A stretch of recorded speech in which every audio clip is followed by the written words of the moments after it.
though? You tell me what we talking about. What happened? Because we did talk about that. We talked about your last live, and yes. you know, and I told you from my perspective, because I didn't get a chance to watch from beginning to end on your live, that the snippet and the pieces that I did get to see, you were talking about promoting just black love. I'm like, well, hell, I'm not black, and where's my little love? And like, do we go mixed love? Do we hashtags mixed love, mutt love? And what are we doing? And so when I brought that to your attention, I'm like, well, I guess I'm divorcing you, because we had a little potential situationship.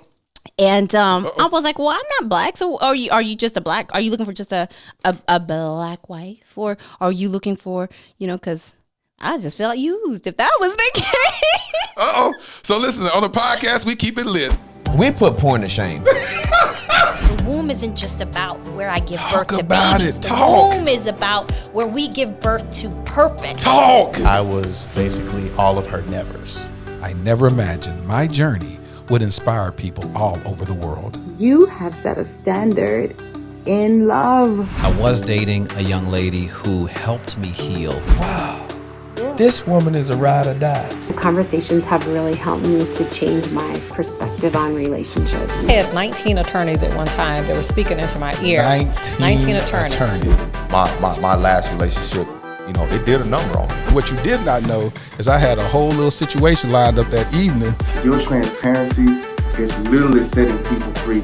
And you're unique. You ain't like nobody else. I noticed that right away. You can make me cry. Thank you. I received that. Let one of them Barbie doll bodies walk over here. You gonna say, "Dear Future Wifey." You know what I'm saying? They're gonna go right in that box. I'm Laterras Whitfield, and welcome to the Dear Future Wifey Podcast. Welcome to the Dear Future Wifey Podcast. I'm your host, Laterras Whitfield. Hey, before we get started, are you still shacking up with us? If you're still shacking up with us, come on, man. We're in season 5. Go ahead and hit that subscription bell. And while you're at it, turn on your notification bell so you'll be notified about upcoming episodes, and go and hit that like button right now, because you already know how we do it on the Dear Future Wifey Podcast. Not only will you like this, you're going to love this. I looked at our analytics, and still we have almost 40% of people consuming the content without even subscribing. Like, what is that about? I think y'all have some really strong commitment issues. This one lady DM'd me and said, hey, I've been watching all year, but I still haven't subscribed. I'm gonna keep watching and see if I want to subscribe. I'm like, yeah, like we charging you for this content. Like, this is free. Like, my goodness.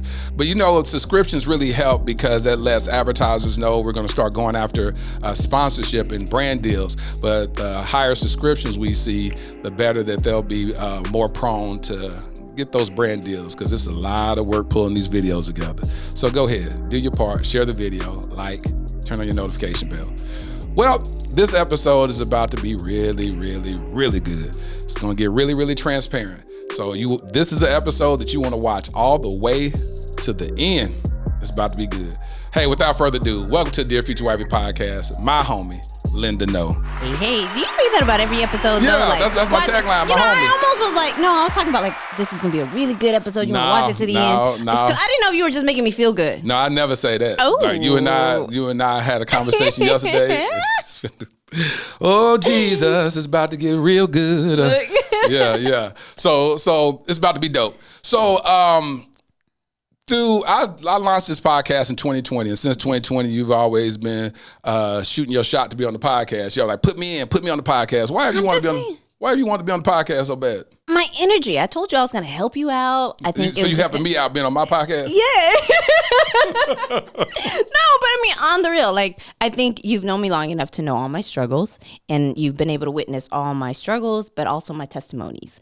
And I think that's wisdom, and it yields wisdom. And this is a better, what better platform to share wisdom, right? You know, and what's so dope about it is that is true. I've seen a lot of your struggles, your come up. Now you're on the come up right now and rising. I'm so proud of you. But I always pick people on my podcast that's very intentional about my journey from the past, present, or future. And in the previous episodes, I just didn't see a space for you. And then we had a conversation. I saw a space. Yeah, she saw a space. But, So that was yesterday. Yesterday we had a conversation, and I was telling you, we just had an organic conversation, and I started talking about how these last couple of episodes, we've been deep diving into interracial dating and marriages. And I was like, this will be a perfect episode for you. And specifically because your ethnicity, your quote unquote look, a lot of my friends are triggered by because of how African American men call y'all exotic women. Right. And they always say, I want me an exotic woman and that nonsense. So we're going to unpack what that is. We're going to get very transparent in your life. And we're going to talk today. So this episode is titled Exotic Love. I'm going to make that a positive statement by the end of this. Let me ask you that. You say you're going to make it positive. You felt negative by that statement? I think it really comes from, it's context clues, right? And usually men don't really offer the context. They're like, oh, I want an exotic woman, or hey, you're exotic, or what are you? And I'm like, first of all, I'm a woman. And define exotic. Like, I'm not a car. So, like... And I get it, right? Sometimes they say exotic beauty, but it's just like, come on, man, I need you guys to step up. Like, give me a little bit more substance to your compliment, right? So explain yourself. So do you feel like are they fetishizing you? Are they looking at you as something that... A quota or a check off list? Like, oh, I haven't done an Asian woman. You know, like, oh, I heard the rumors. Check. Like, I'm a check. So you feel like you're a check on someone's checklist? Yeah. You've always felt like that? Yes. So tell people, what is your ethnicity? I'm 100% Vietnamese. Do people automatically assume that you're Vietnamese? Not at all. What do they think? Even my own Vietnamese folks. What do they think you are? Cambodian, mixed, Hawaiian. I've gotten Mexican. I've gotten mixed with black. I've gotten, I don't know. So, I'm just Linda then. Do anybody ever guess that you're Vietnamese? Out of 41 years. Maybe 3 or 4 people. That's crazy. Yeah. That's absolute crazy. All right, so let me... I'm starting to believe my family when they say, we just picked you up on the side of that street. Is that what they say? Sometimes, yeah. Oh, wow. I think it's an Asian culture, though. Oh, they all say that to each other? Yeah. Well, listen, I was reading Madame Noir, and we're going to unpack what the word exotic quote unquote means, or what's been said. Exotic, a term synonymous with peculiar, extraneous, fascinating, and kinky. Kinky is an interesting word. Right. Is the current buzzword in beauty. But what does it really mean? What exactly do men mean when they say they are attracted to exotic girls? The author of this article says their thoughts are directed to the Brazilian bombshell Adriana Lima, with long, dark hair, tan skin, full lips, and bright bluish green eyes. Her striking appearance is obviously the result of race mixing. And they start going on deeper. But according to Psychology Today, they started unpacking what is exotic beauty. And they said it's coined in racial microaggressions, but researchers suggest otherwise. Simply stated, microaggressions are brief, everyday exchanges that send degenerating messages to people of color because they belong to a racial minority group. These exchanges are so pervasive and automatic in daily interactions that they are often dismissed and glossed over as being innocuous. So, for instance, they'll talk about, like, have you ever been in school and people say, gosh, I'm having trouble with this math problem. Go ask the Asian girl. Yes. All day. Go ask her. She got it right. Linda, can you proofread? Can you double check? What's the answer? Can I copy off of you? So were they correct in their assumptions? Yes. So you always made good grades? I did. Well, especially in math. In math. But I have fellow Asian friends that are like, because I went to a speaking engagement and I'm like, okay, Asians, like, because I did it to, with amongst my own group, and I'm like, okay, math this real fast. And he was like, slow. I'm like, oh, I'm revoking your Asian card. See those same microaggressions that you have with your own? I mean, if you can't beat them, join them. Right? Well, that's what we say too. It's like, it's these subtle microaggressions that we have even in our own culture. It's like, if you black, you know what I'm saying? You better, and if you're a black and a bigger woman, a plus size woman, then we assume that she better know how to cook. You know what I'm saying? We say a lot of different little stereotypes like that. I just say you guys better know how to dance, because I just see another microaggression. I mean, I'm just saying. But it's funny because we justify microaggression positive and then the negatives. Yeah. So as long as it's positive and funny, we're good. Then it's cool. But if it has something to do with negative, right? This is interesting right here, because this is what a lot of my friends have a problem with. Therefore, when a woman is labeled an exotic beauty, she is essentially being categorized as an other than what? The set of standards that define true beauty. She is somehow beautiful without being beautiful. Right. I feel like sometimes when we're getting labeled, we're either a sex symbol, But the biggest disrespect is that we're not intelligent. So that's always been my issues. Like, if you're going to have to label me as a pretty woman or put me on a certain pedestal, can you at least make me smart? Like, can but you they at do least think you're smart. You said as an Asian woman, they think that you're just smart. in math. Like, they think I have no other kind of wisdom. I've never experienced life. I've gotten my whole life handed to me on a silver platter. I'm great at math. I make all the money with a perfect credit score. Like, it's all these stereotypes. And I'm like, yo, I was born in the USA. All right, so we're gonna just deep dive right into the subject matter. You have 3 sons. Yep. Highly intelligent sons. Yep. What is their ethnicity? They are Black and Vietnamese. Black and Vietnamese. Did you find yourself, let me ask you about your dating preferences. Do you have any preferences in regards to ethnicity and race of dating? Not at all. But you have 3 sons by Black men. Right. How many Black men? 2. So 2 Black men. Why do you think that is? Why do you think that you end up having kids by Black men? I think they were more confident in stepping up, right? Like, I've gotten compliments from the rainbow, right? Yeah. But nobody's ever really pursued. Every blue moon, you get a sprinkle of pursuit. But that's about it. Like, there was never a committed pursuit. So when you said, so now when we go back and look, hindsight being 2020, do you feel like, were these guys genuinely pursuing you as something more than just someone they had sex with, somebody that they wanted a real substantive relationship with, that they want to marry you, or what? What was that? When you look back over those relationships, what is your takeaway? I think with my first relationship with my son's father, I think that was just unfortunately, and no disrespect, it was a convenient friendship type of thing. I was going through a bad period of my life where my dad came back in my life and the house was disrupted, as I was saying with my grandmother at the time. And because he kind of came back from jail and his own little life, he kind of took over my room in my space and I had nowhere to go. So I went and Carrie was a great friend, and I moved in and we became friends, became roommates, became co-parents.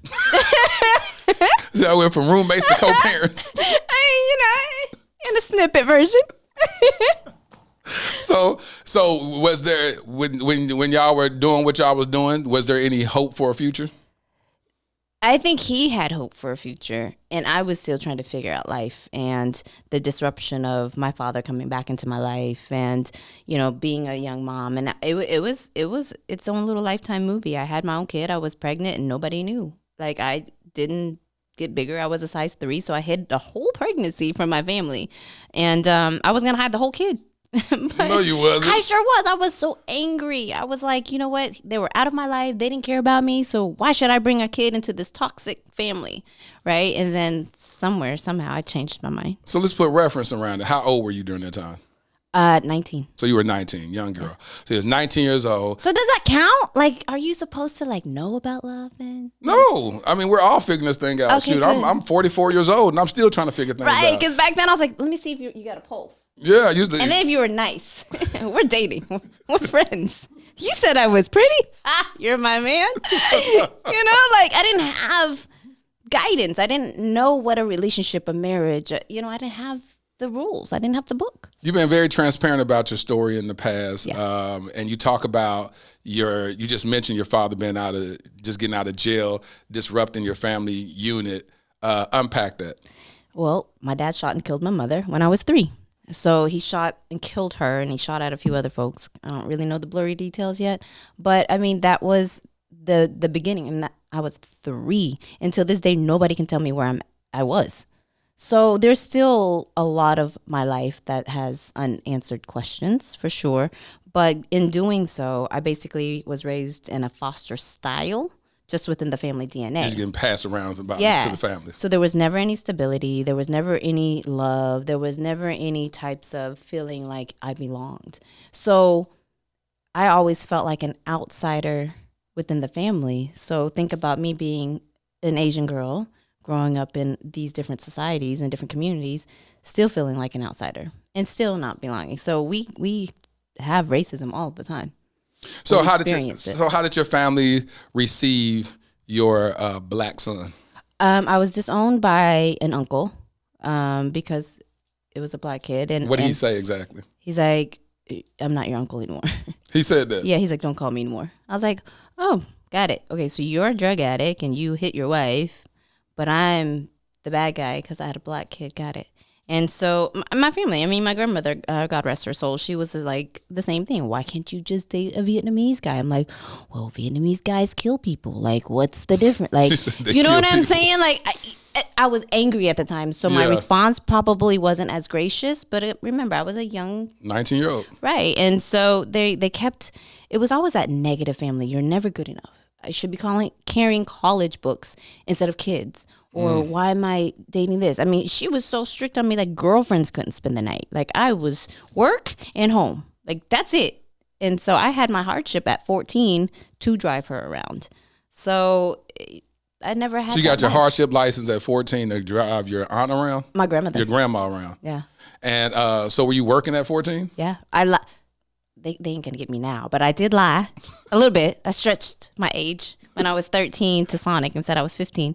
So after school, I would walk across the street and work for the rest of the night. And why'd you have to do that so young?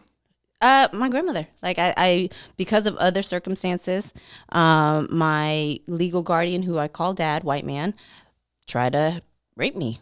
I mean, he got to the molestation part. He just didn't get to the rape part. So from that point, once we kind of uncovered that, in a sense, I moved in with my grandmother, and that was just a way of helping pay the bills. Oh, Lord, Linda, that was new. I never knew that part. All right. We're going to, wow. I'm sorry that you had to go through that. And so at 19, you had this relationship. Would you call it a relationship or was it a situationship? What was that with your living? Well, when I was 19, that was a relationship. Okay, but so now it was a situationship that had 2 amazing children. But we're best of friends. So, like, I don't have any regrets, right? Like, in the heat of the moment, we're always going to be fluffy with emotions and anger. You said fluffy with emotions. Yeah, right? And so now, obviously, in hindsight, we're able to diagnose and analyze and figure out what was real and what wasn't, what was shoulda, coulda, wouldas, you know? And now we know better, sort of. And then, so how long from that, so you had 2 kids by the first father. And then how far between the second child and the third child? So how different are they? So 18 and 21? So about 2 years? 3. Well, I mean the year. Yeah. So the other guy, what was that relationship like? Was a friend referral. It was a friend referral. That was like, you know how like you've been through hell and you were right here and then your friend's like, dude, I got somebody better for you and you got na. Yeah. Friend referral. And then so y'all started off intentionally dating each other. Yeah. How'd that work out? So I think we made it to year mark and I broke up with him. And then something told me to go pee on a stick. In the gas station, racetrack in Dallas. And sure enough, I had to make that phone call. Like, hey, so I know we're done, but we got a baby on the way. So it became something that we stuck it out. And I kind of came back in for the baby purposes because it was tough to have another child out of marriage, out of, you know, the repeated cycle, all right? Like there's no stability. So I was like, dang. So came back and tried to make it work. See, it's interesting because I remember growing up or just, you know, being an adult now that we never see, quote unquote, baby mamas that are like Asian, people of Asian descent. Because we're private people. But no. So let me ask you, do you in your culture, do you see a lot of women that aren't married with kids? Honestly, the women of most Asian cultures, but mine in particular, we're told to just be quiet and suck it up. So take it, whether it be the abuse, whether it be whatnots, we are to stick it out. So put reference around that. You're saying stick it out in a marriage, so to get married with them or what? Yeah. So the question is, do you see single mothers that are Asian? And not if they were from Vietnam. Now, the ones like me who were born here were a little bootleggish. Did you say bootleg? You know, more adapting to the USA culture. Then it's a little less. But, you know, those that have that hardcore. You got Rihanna over there laughing. I'm just saying. You said bootleggers. You know, they. The ones that are from Vietnam or strictly all about the culture, where they brought Vietnam's culture here and refused to adapt anything else. Yeah. Then, yeah, you'll see the whole marriage, kids. So your family, what ideology did they have? Were they're more traditional? Some. Like my cousins are married to Hispanics, white guys. So the white guys. No, I'm talking about the matriarchs and the patriarchs. I'm talking about your grandparents. No, that's what's so hypocritical. What? My aunts were married to white men. Oh, really? But see, the white men didn't count. So white men don't count, but black men do. Right, because the white men came and rescued them from Vietnam. So they get a pass. Oh, this is good. Right. This is good. So, you know, that was their hero. That was their savior. I'm like, well, your hero didn't hero me. So just saying. But your dating experience, you're an equal opportunity sure dater, am. right? So you date all races. It's just that you find that most of the times African Americans are the one that's approaching you. Right, because I'm a shy girl. So I'm not going to chase. I'm not going to pursue. I'm not going to be like, hey, can I have your number? Like, I can't do that. Well, you shouldn't, but I'm saying that, but you find more African American men, as you stated earlier in the episode, they're more aggressive. They'll be the ones aggressive is such a harsh word. They're confident. Okay, confident. We'll See, say I'm confident. sticking up for y'all. So they're more confident in their pursuit. Yeah. But do you feel like the pursuit is a positive pursuit, or do you still feel like it's a fetish? It's like you said earlier, a check, a notch on the belt. It's a good 50-50. You know, and that's where, you know, I was talking to Rihanna before the show, like, that's how I pick and choose how I respond to folks. Now I'm giving y'all my secrets. Yeah. So, look, guys, if they're coming to me in a complimentary way, I will never presume or assume that it's to shooting their shots, right? Yeah. I'm like, thank you humbly, you know, my normal. But if they're like, hey, sexy, or hey, look at them legs, or, you know, I'm like, they don't even get an acknowledgement anymore. The old Linda who used to want to be everybody's friends would have been like, thanks, or a like, and thanks, or the little hand symbol. Yeah. But no heart emoji, because if you heart them, they're going to be trying again. I was telling a friend that, I was like, why you heart everybody comments? You're letting them know that you love what they said. Well, sometimes it depends. On Instagram, heart was the one click, so it's convenient, right? Because it's too much work with the fat fingers to scroll over. Or just don't, like you said, don't say nothing. Well, you want to acknowledge folks. You just said you don't. Some folks. Like I'm talking about, I said everybody. Liked, I'm saying everybody. No, I can't. Every compliment that comes, everybody, girl, you look good, you fine. Won't you marry me? Girl, when you gonna be my wife? What do men expect from those things too, by the way? Like, I get all these marry me or ring emojis. I'm like, do you really want me to say yes? Like, do you really think you're gonna get a yes? Like, what are we doing here? So that's kind of my test. Like, how do you come at me? Like, why do you want to take me out to dinner?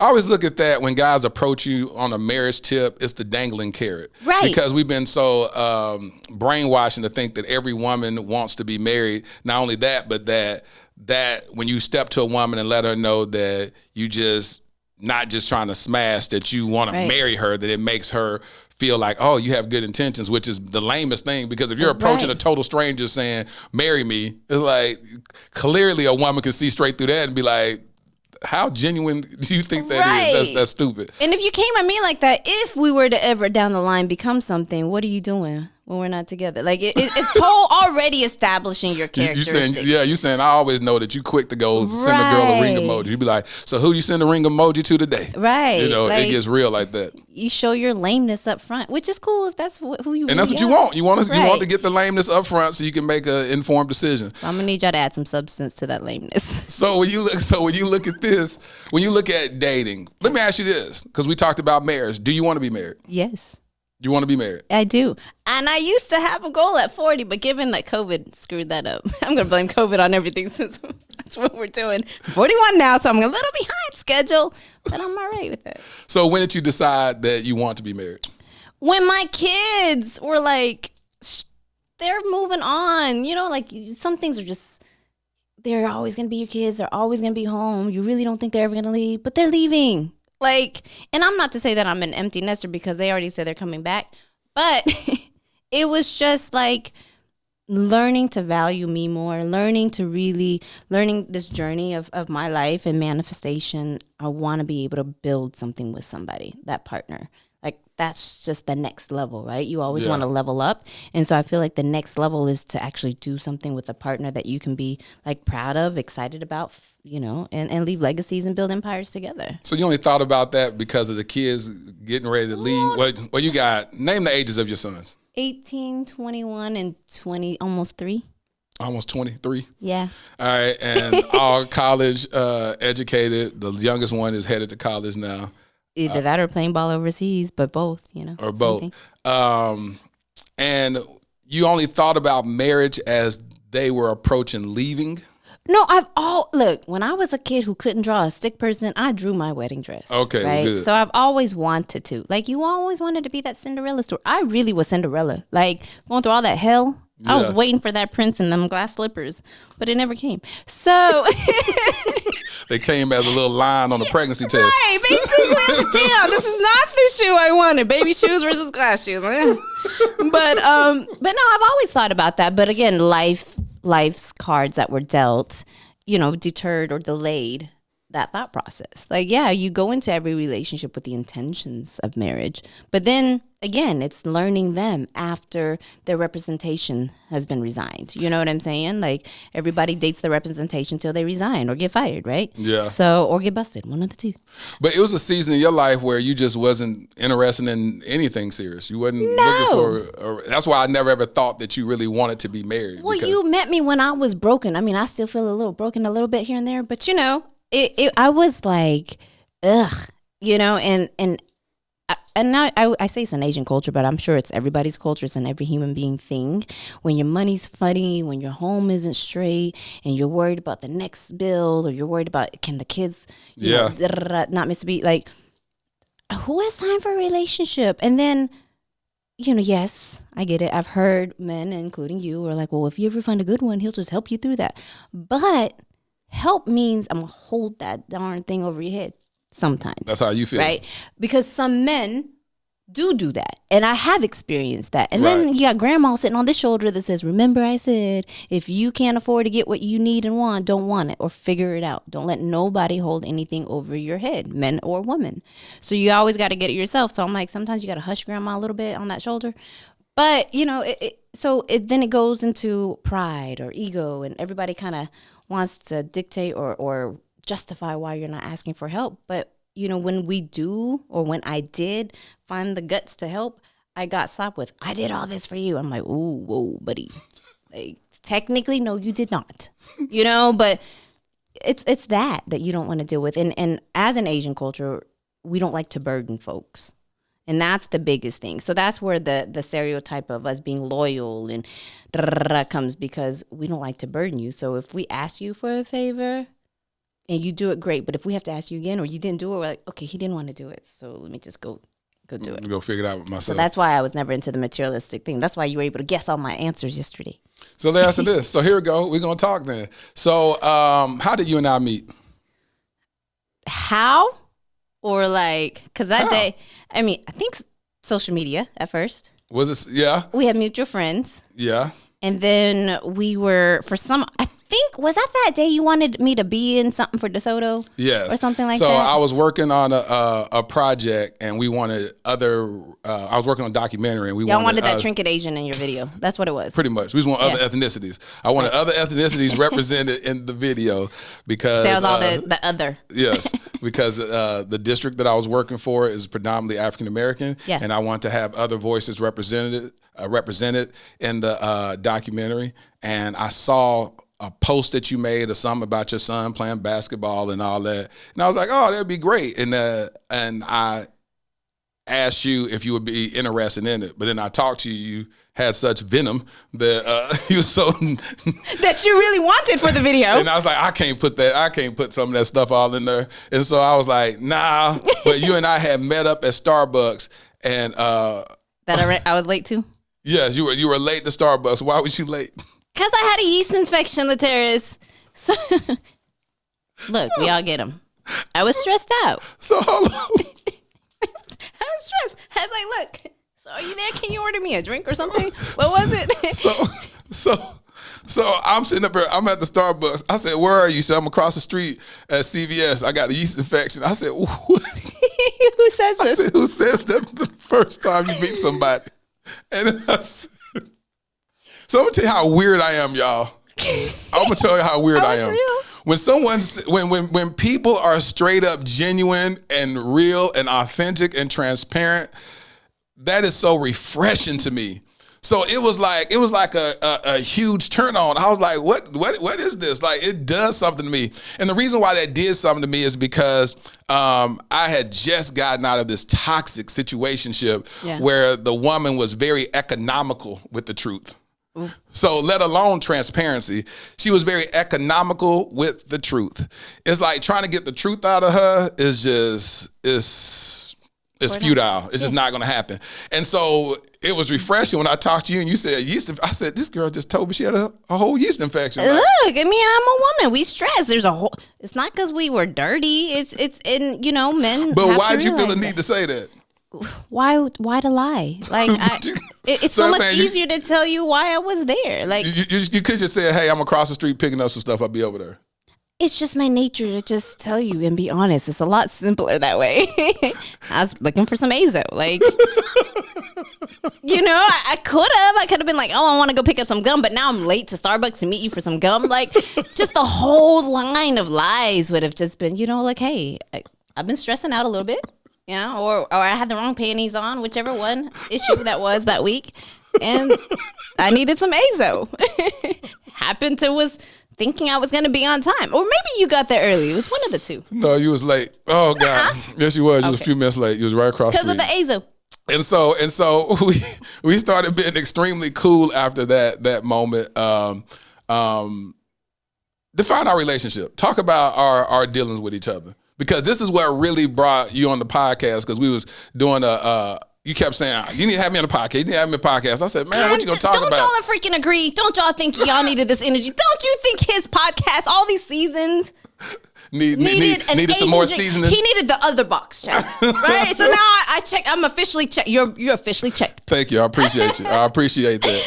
And so we had this impromptu, I took you through a little mock interview. I said, no, you tell me what we talking about. What happened? Because we did talk about that. We talked about your last live, and and I told you from my perspective, because I didn't get a chance to watch from beginning to end on your live, that the snippet and the pieces that I did get to see, you were talking about promoting just black love. I'm like, well, hell, I'm not black, and where's my little love? And like, do we go mix love? Do we hashtags mix love, mutt love? And what are we doing?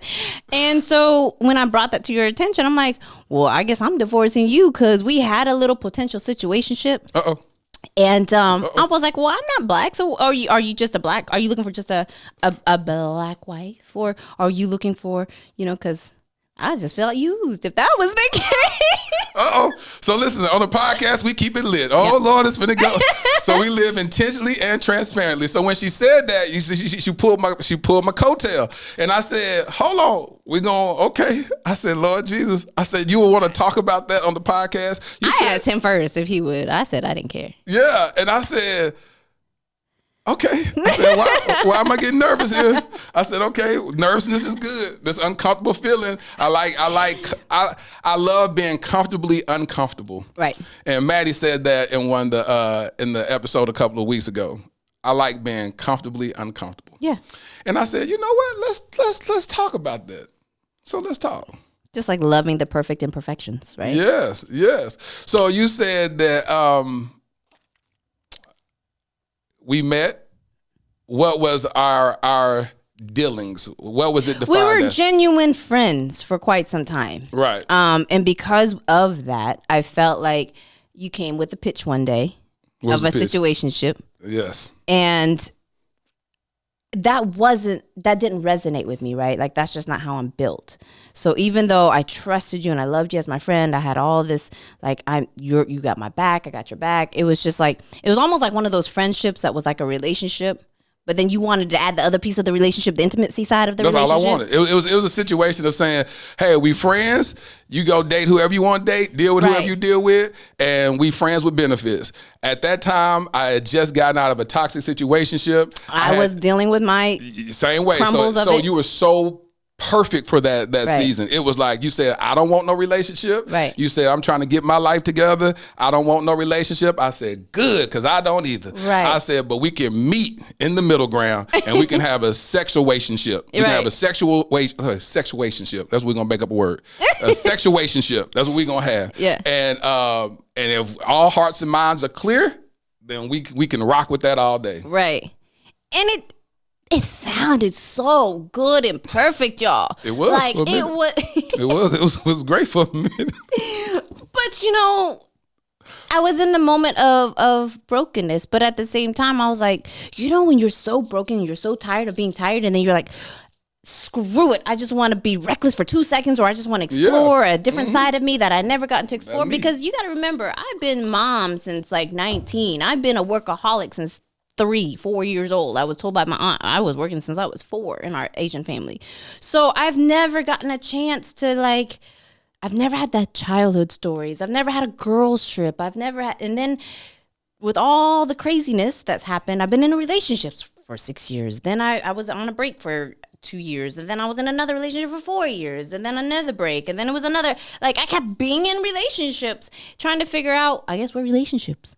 And so I was like, let's just see if I got this in me. Why can't I just, it sounds easy enough. You make it easy enough, and we trust each other, and he's a great friend, great everything. And then I was like, but we tried it, and I just couldn't do it because I valued our friendship more than the potential bad history I've had with relationships.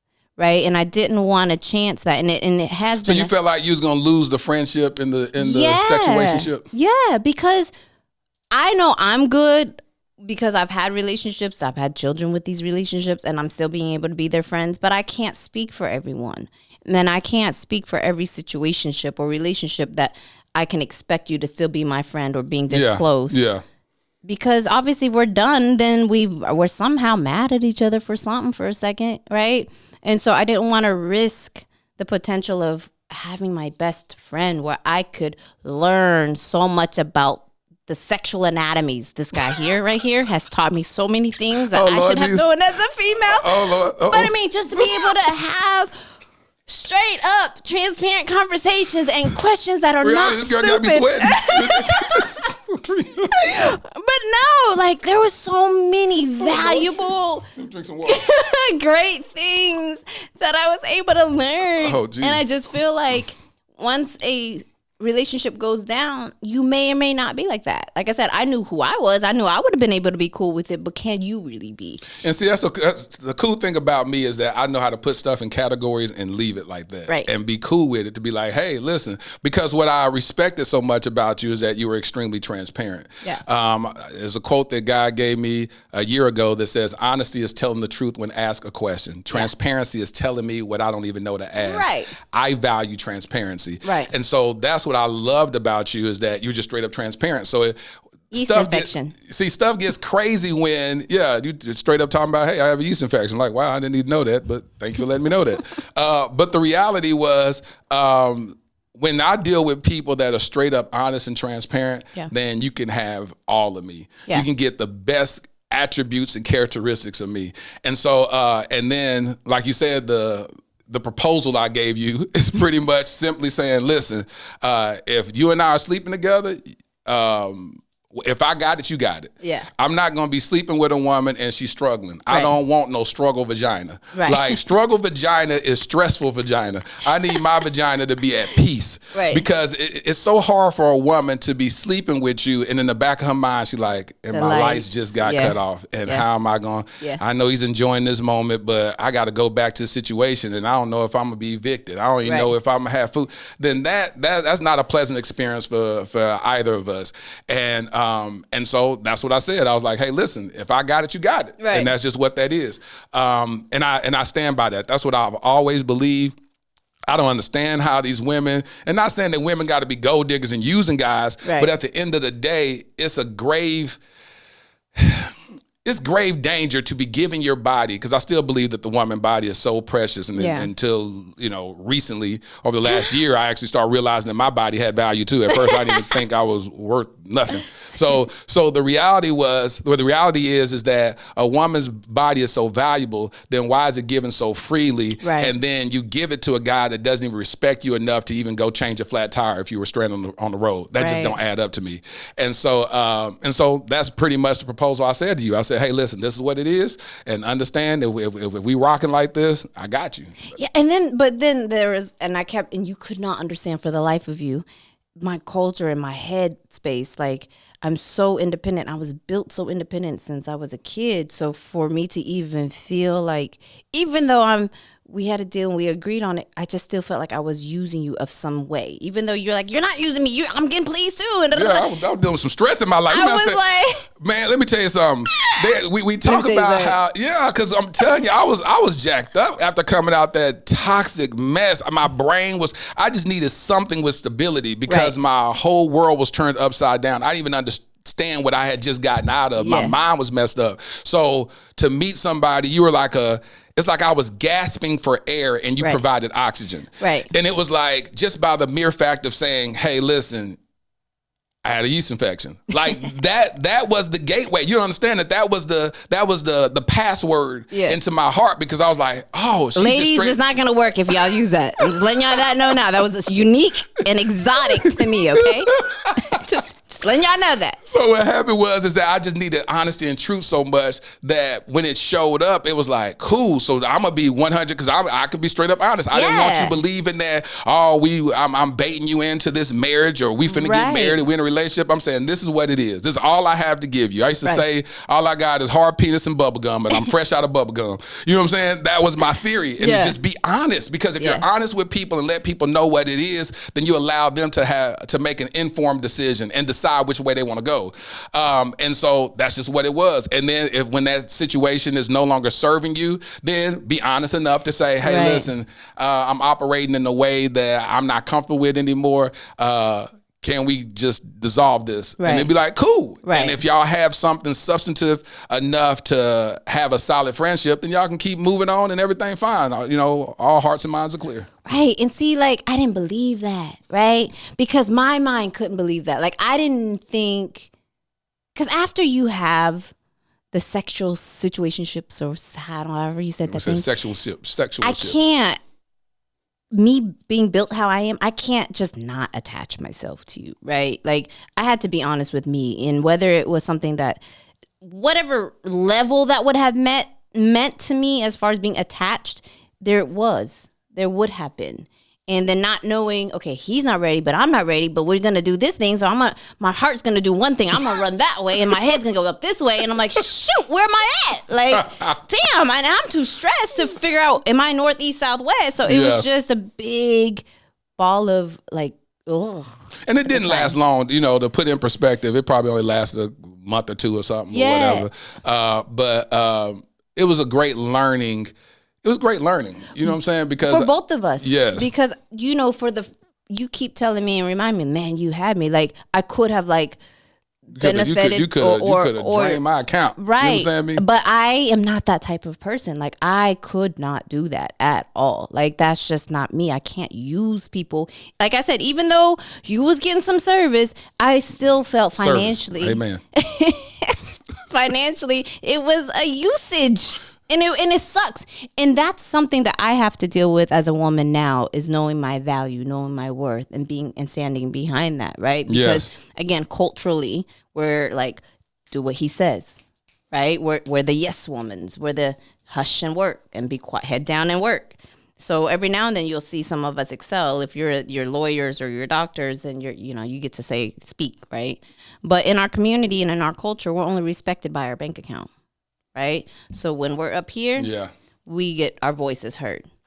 When we're here, who are you? Yeah. Like, you're barely family. Yeah. Yeah. And so you're a disgrace. Dealing with all of those internally, and then having 3 boys that, like, I used to, like, still to this day, I'm like, I didn't have to sleep my way to anybody's top. I've earned every little piece of whatever I've gotten just on me and my own sweat equity. And that's something that was extremely important to me, especially raising 3 boys.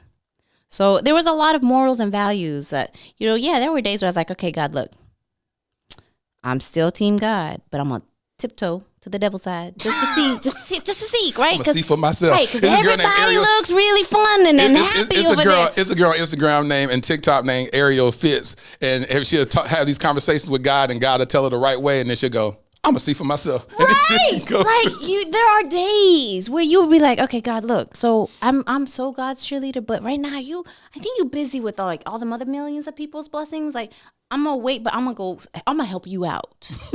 I'm gonna go see what the devil does to make it look so easy, and then I'm gonna give you his notes. Yeah. Right? Like, just I'll be back. Right? And so we've had all those moments where we're just trying to justify and organize and compromise, and we figure it out. But like having 3 kids is very tough to be in any relationship or situationships. Yeah, and I've watched, especially me. You know what kind of mom I am. Yeah, so. You a helicopter mom. It's like, helicopter. you're very much helicopter. But mom. If you said tiger, I would have been like, ooh, Asian. He said Asian. One of the things put in reference, a lot of people, they saw the episode where I took a vow of abstinence, and in the episode I talk about telling Pastor Conway that on the way going to his church, I had a conversation with Elsa, and Elsa asked, was I practicing abstinence? I said, absolutely not. And then she said, this was a few years ago, and she said, where you going? I said, on my way to church. And she said, I'm going to pray that Pastor Conway says something to you to convict you. And I was like, he ain't going to say nothing to me. I said, matter of fact, I got something lined up after church. Well, that's what I had lined up after church. See, another damn checkbox. Sick of these checks. No, but I need checks, but the check. You want checks. You just don't want the check mark. Right. But check yeah, mark. that's the put reference. So my podcast, I will always keep it lit. This is my personal journey as I uncover, and recover love. But it was interesting when you said that, because you had watched the live, and I didn't know you was on that live this past Thursday. And when we had talked about that, of saying that my desire is to marry an African American woman, and you're hearing that, and you're like, well, what was it? And I was like, well, we had a conversation. I know you thought I was mixed, and that kind of qualified me. But. Yeah, I thought at the time, I thought that it was funny, because I was like, hold on, you all the way Vietnamese? I was like, I thought you was Blasian. I thought she was like, no. And I was like, well, I guess I had to see for myself. So that's what that was. One of my homegirls that live in Atlanta, she met this guy on this dating app, and they went out to eat. And he was like, so what race are you? She said, black. He said, you all the way black? And she was like, yeah, that was the last time she saw him. He said he only liked girls that are mixed with other nationalities, which is so strange, because African Americans, we are exotic. We not from this country. Mm-hmm. So it's so crazy how, we have a lot of black men looking for exotic women when they're looking outside of our own ethnicity for these exotic women, and we are exotic. Right. And again, it's just like context, right? Like, it just got very annoying to be able to be labeled all these sex symbols or big fancy pretty words that really means nothing, right? Because again, I manifested, and I think I told you this a couple years ago, I was getting to the point where, why can't I wear shorts or dresses and just be a nice looking lady? Why is it, those damn legs, or those da-da-da-da? And then why can't I be complimented on my energy or my aura or my brains or my intelligence? I'm going to tell y'all women. But no, hold on. Because I've been getting more compliments on my energy lately. Nobody care about that. That's just a line. People like, she got vibe. Let me tell you something. Not vibe, energy. However word you want to use. Men are physical. Y'all keep trying to avoid how God made us. We're physical beings. So when we look at something, we go, she's fine. She's pretty. She has nice legs. She has nice booty. She got nice breasts. Right. Hold on. So women get offended when they say that. Now, it's your job to start showing more of your other attributes and characteristics. Just the same with men. Because women look at men and be like, he fine. He can get it. Don't even know him. I have homegirls that can look at a guy and be like, he can get it. I've never said that. Well, yeah, because you different. Yeah, You're very different. But you said I could talk. When you first walked in, I did notice your legs, and I didn't say anything. So I don't know what side of the fence they qualify for. Your legs is popping, and you got them out. Well, no, I'm great with compliments, but give me substance. You got to have more though. Right. That's the show. So if a man is attracted to a certain thing about you, he's looking and saying, "Hey, you got nice legs, you got this." Right. Then hopefully the conversation can build. But can we train guys to like give compliments in a nice, something else? Yeah. So you got pretty legs. And I noticed the post that you made when you talked about such. Wait, whoa. Yeah. Can you read my post first and then be like, you know what? You're really smart and you just happen to have nice legs, or you know what? Your legs look great, and you know what? You're very a deep person. I would so receive that. We're good. Well, there it is. There's a cliff note. Now she's gonna tell him, don't do that. Well, you done gave him the cliff notes. Well, listen, it's been an honor talking to you. Shout out to your amazing young kings. They're brilliant, extremely brilliant, talented, great personality. You about to say something? What do you want to say? No, just we were dealing on the interracial stuff, so it's just kind of like, what do you want? I just want love to be loved. So you don't care about the race, right? Because at the end of the day, when I was dealing with relationships and issues, it's kind of like, because he and I will have conversations in the household or in our space, but then I got to watch my mouth or censor it out here, or I might get called a certain thing, or, oh, I'm stealing the black man away from black women, or like I kept getting a lot of those. So don't think that it's just an easy thing, because we make beautiful babies. Like that's another little stereotype is, oh, mixed babies are the beautiful babies. Yeah, and now I've seen some ugly mixed kids. You know what I'm saying? I hate to call y'all kids ugly, but y'all know the truth. Anyway. But no, so having to deal with, because I'm 100% Vietnamese, I can't relate to black issues, but my sons are black. So when we had all these crazy riots with the Black Lives Matter and the Asian Lives Matter and all this other mess, my kids are both. So I have a heart and I have a voice too, and we keep getting overlooked. So I did want to talk about this before we conclude, because we had a conversation about how when the virus happened and your ethnicity and race and culture got blamed for it, how did that weigh on you? I was scared to go out. Honestly, like me, who's never scared, right? Who used to own a business where I'm not allowed to be scared. I was scared because I kept seeing so many attacks on my folks, whether it be Koreans, Chinese, Asians, or whatever. And that's the most stupidest thing, is that people are attacking innocent folks, and most of them were elderly that were being attacked. And that's where I'm just like, at what point are we just going to stop with this extra race stuff? Because again, my people don't even know I'm Vietnamese. So how am I going to sit here and hate on you and I don't even know where you came from? Like, that's just so lame. Like, let's strip the fluff and at the end of the day, treat others based on your own personal experience. But don't sit here and allow somebody to have one bad experience at a beauty salon or a nail salon and then blanket that and speak for the masses. Because that's what was really going on. That's real. And it's just hateful and hurtful to be on a side where I'm like, wait a minute, I'm confused. Like, oh, my kids are black. Like, I don't have a problem with black folks. Do you feel like you lean towards one culture than another? More towards? I actually don't, because I try to make sure that I'm always neutral. I'm fair, regardless of, even though I'm Vietnamese and my kids are Vietnamese and black, but I love all people the same. Like, I have great Caucasian friends. I've got, you know what I'm saying? Like, the rainbow is my friend. Can you say in racism in Vietnamese? In racism? No. Is racism a word in Vietnamese? If there is, I don't know it. I just know to not like. Can you say like con không có thích means like I don't like, and then whatever you want to say. Can you say end hate? That's the best way to say end hate. Or stop hate.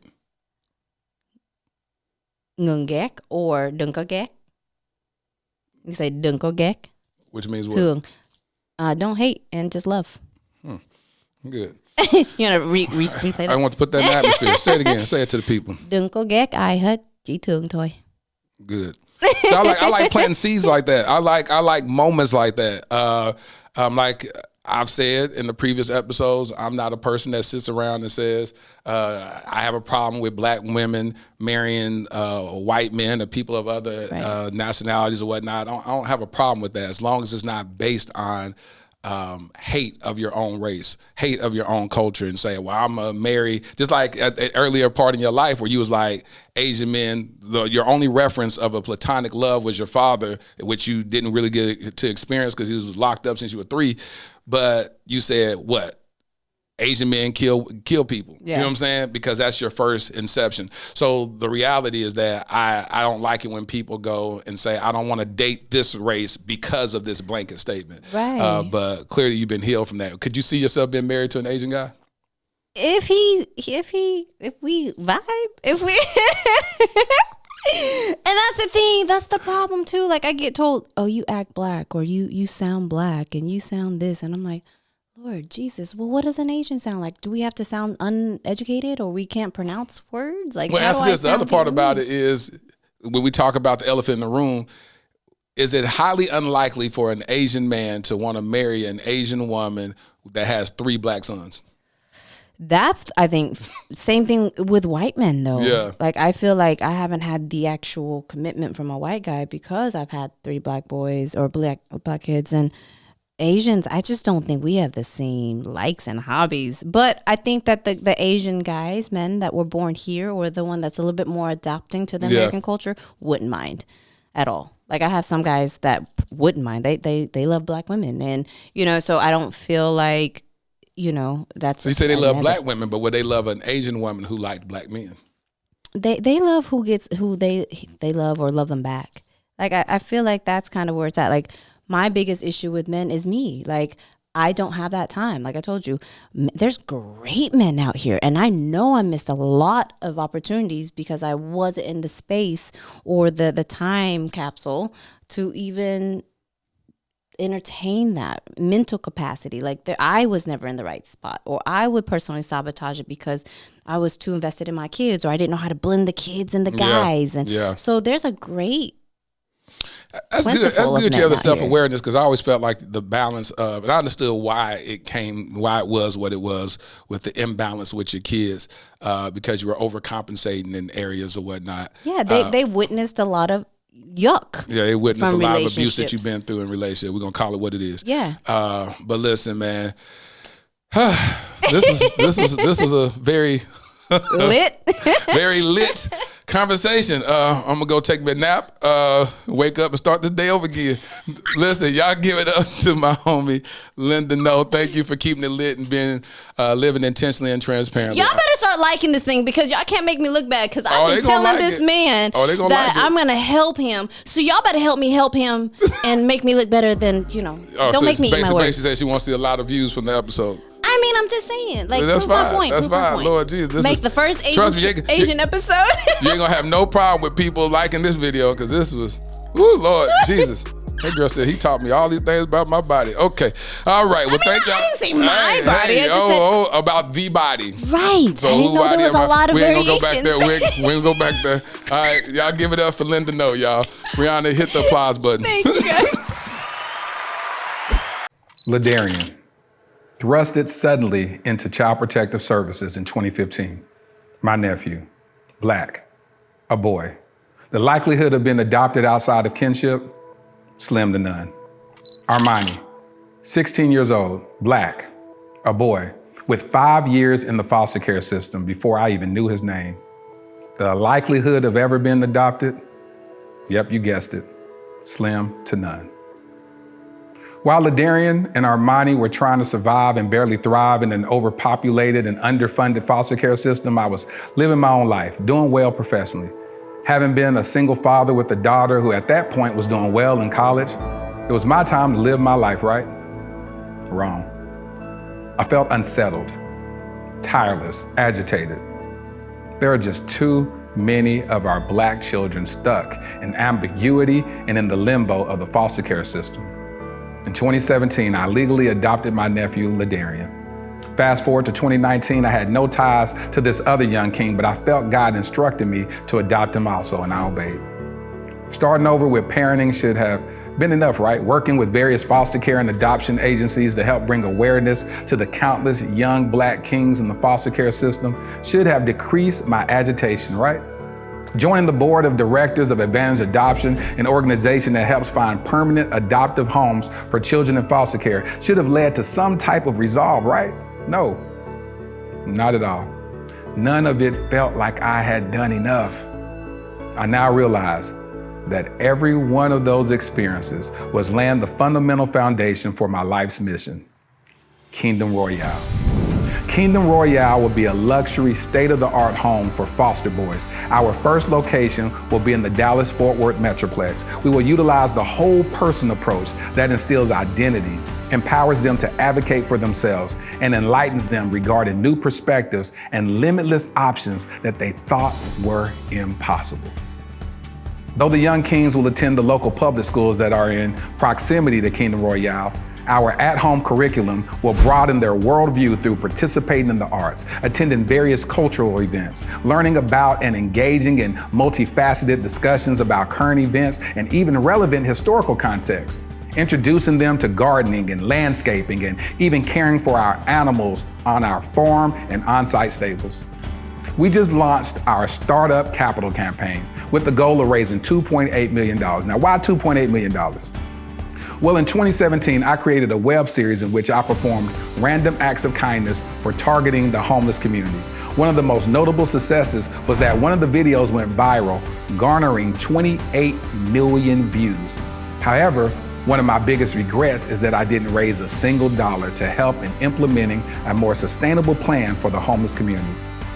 So throughout the years, with much remorse, I reflected on not maximizing that moment. I knew if at that time, just 10% of the viewers donated $1, we would have raised at least $2.8 million that could have really established long-term support for the homeless community, or at least started a long-term initiative to do so. This is my do-over. This is our new beginning. Together, we can attack this at the root by specifically helping our homeless Black boys who are already disproportionately represented in the American foster care system. I'm Laterras Whitfield. I've been nominated for 3 regional Emmys documenting my work with the homeless as well as my personal adoption journey. Despite those accolades, the greatest award for me is truly providing the infrastructure for a transformed life. Visit kingdomroyale.com for more details. Crown a king and make a donation today.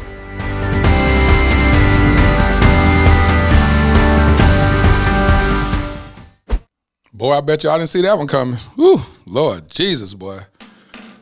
These episodes be getting real. And like I say, I always got to remember that this is my personal journey as I discover, uncover, and recover love. Ooh, Lord. I ain't never got so nervous. I was hot. I was sweating. I was like, okay, well, it is what it is. Hope y'all found value in this episode as I keep it lit. That's all I know. But here's my favorite part of the podcast where I speak to my future wifey. Dear future wifey, what is freedom? Really? What is real freedom? Today, most Americans are celebrating the 4th of July, historically known as Independence Day. Though the United States became free from Great Britain in 1776, African Americans wouldn't inherit our freedom from these same 13 merged colonies until 1863. Even that date for our freedom is debatable. We have the freedom to choose love, to choose who we love, to choose how we love, and I choose you. I choose to take all the love I have and bestow it upon you. I value the freedom to choose, and I choose a covenant relationship with you, your future hubby. I found me, and then I found you, your future hubby. I hope you enjoyed this episode of the Dear Future Wifey Podcast. Remember, be lit, live intentionally and transparently, and don't stop loving. Make sure to subscribe to our Dear Future Wifey YouTube channel. We're available on Apple Podcasts, Google Podcasts, Spotify, and Stitcher. We welcome your support. Simply share our podcast with your friends and family.